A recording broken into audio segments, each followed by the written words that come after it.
Okay, welcome back to Love and the Physics with Mr. Goldthorpe. We're now on to our next unit of work and energy. I'm going to start with lesson 1, which is on work. So just a basic idea of what work is at the start here.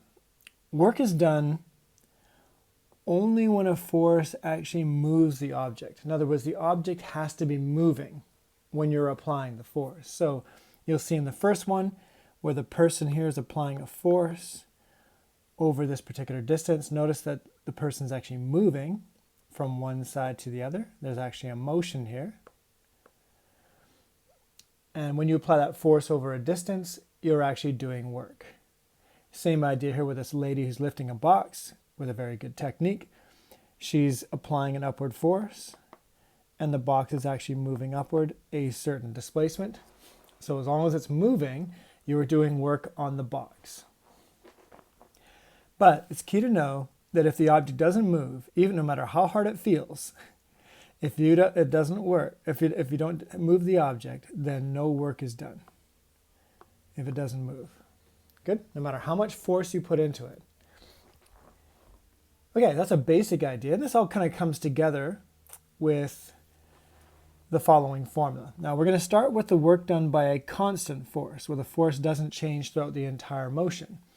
And this diagram here shows you what we call a diagonal force, acting over a certain displacement. Notice that it's moving. When the object moves and you're applying a force, you're doing work on it. And the work is calculated using the formula FD cos theta. So delta D and F are pretty straightforward. They're both magnitudes, so each of these here must be positive. Okay, so a positive value for the displacement, a positive value for the force. Never do you put negative values in for each of those two. The other one that might be a bit challenging is this thing called theta, which is the angle. And it's the angle specifically between the force and the displacement. And so you can see up here in this diagram, the displacement is kind of going towards the right, and there's the force, and there's the angle between the force and the displacement. That's theta. Good. One more thing before I move on this is that the units for work will be joules. And based on the formula, it follows that a joule better be equal to the units for force, newtons, the units for displacement, meters. So a joule is equal to a newton meter. And the reason it's in joules, by the way, is we're going to find that work is related to energy. Okay, just to make sure you understand what this theta thing happens to be, here's a couple of situations. Just take a look at them, pause, and tell me what the angle will be in each case.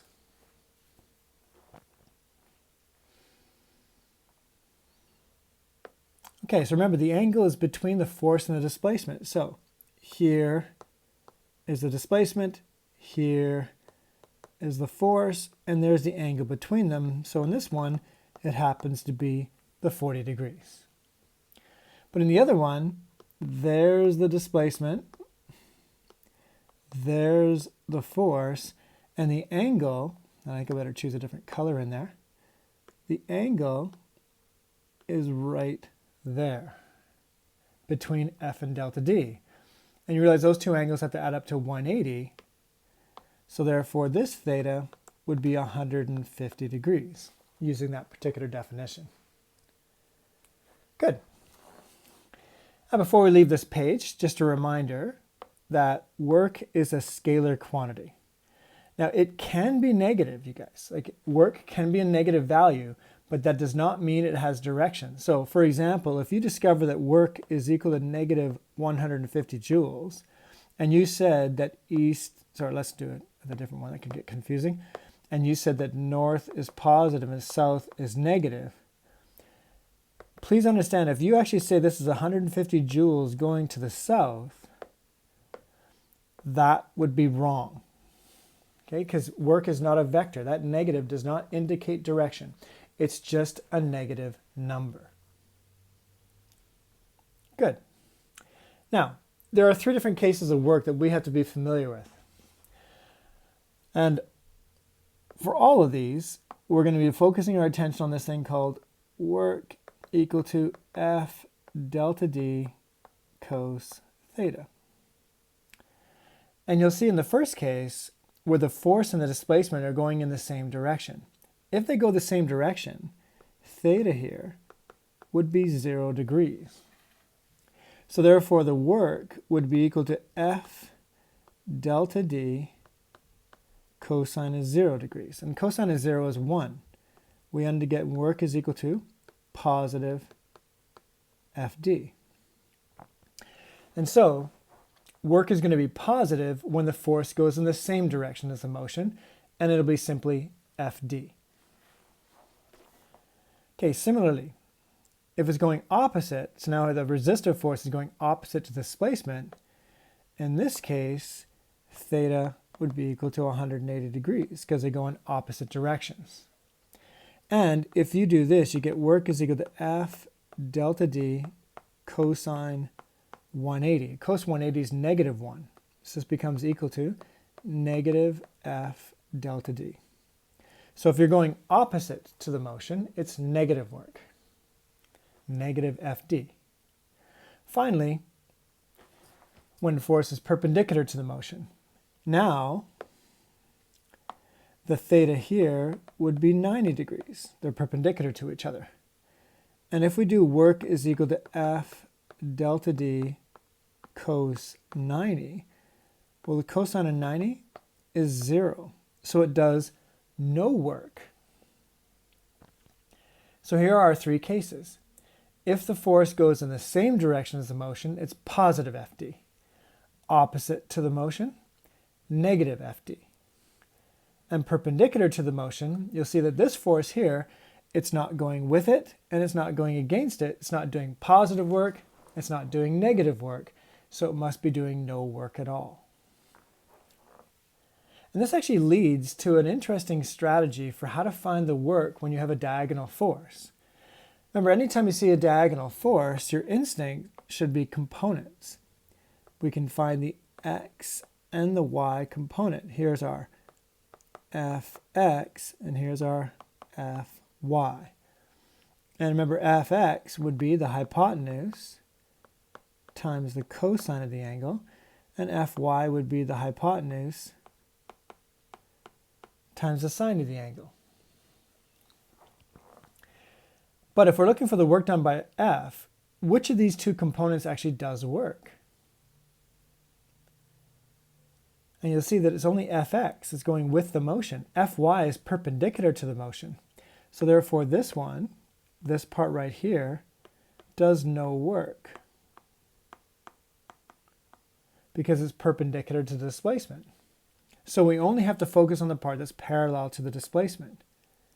And therefore we end up getting that the work done by F becomes equal to basically Fx times delta D, and you can see it goes the same way as the motion.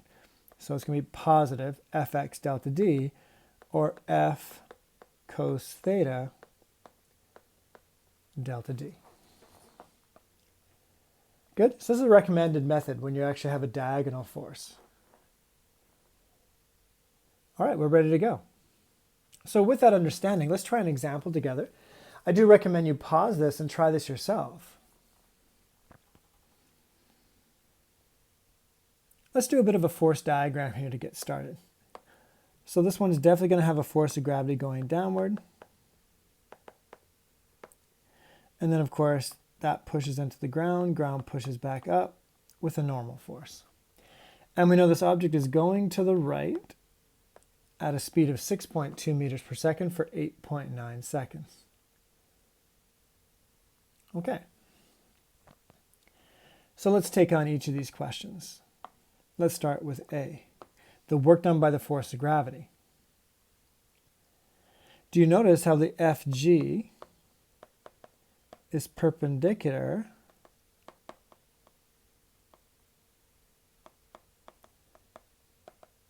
to the motion?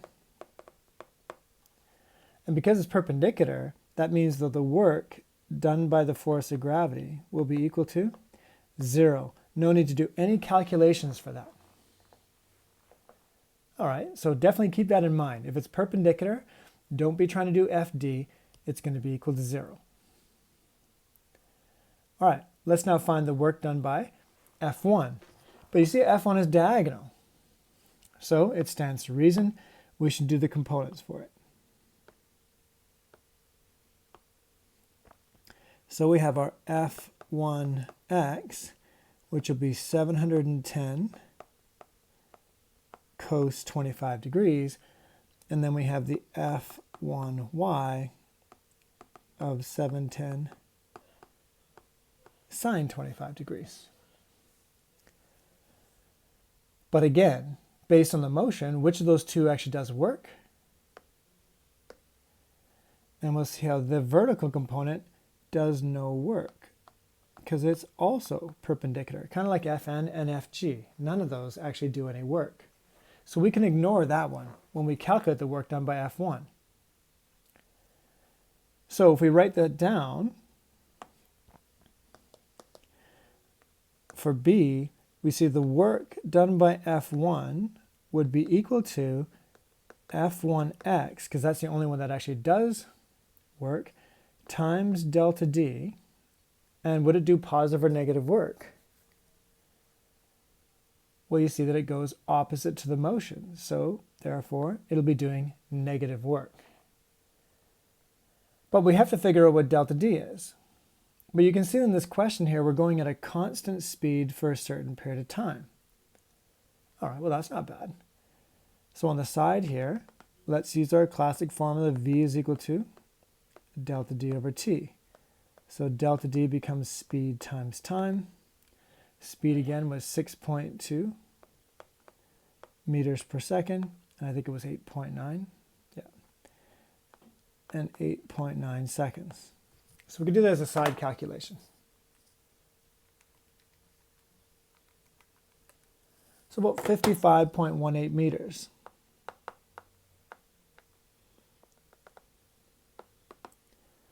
All right, now we can actually take this question on, because this will now reduce to negative F1x, which is negative 710 cos 25 degrees, times the displacement, which is 55.18 meters.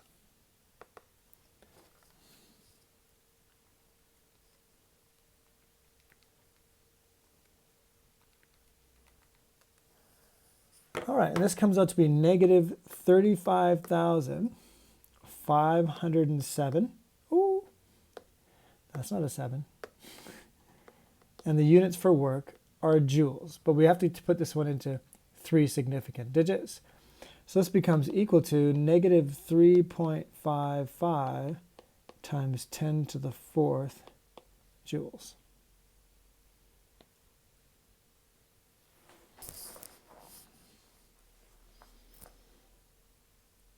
Okay. I'm going to add one more page to this. And let's try the last part. It'd be really nice if I could actually just copy that whole thing. Wouldn't that be nice?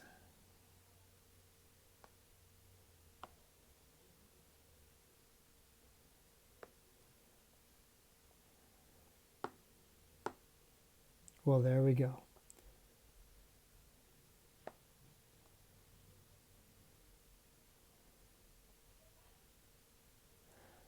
All right, we'll just take it the way we see it.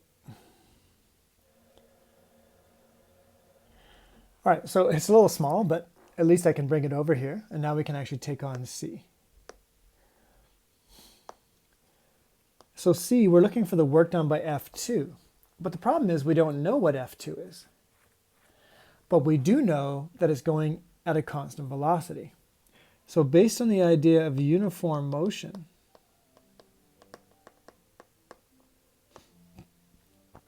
and using a reference system, let's say, to the right is positive and to the left is negative, then we know that if we analyze it horizontally, we know that F net has to be equal to 0 both horizontally and vertically.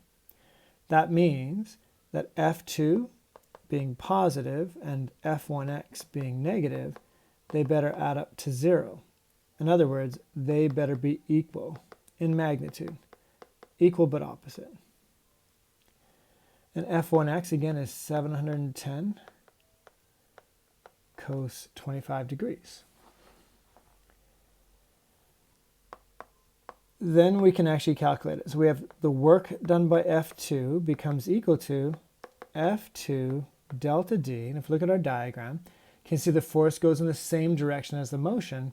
So that would be positive F2 delta D, which becomes positive 710 cos 25.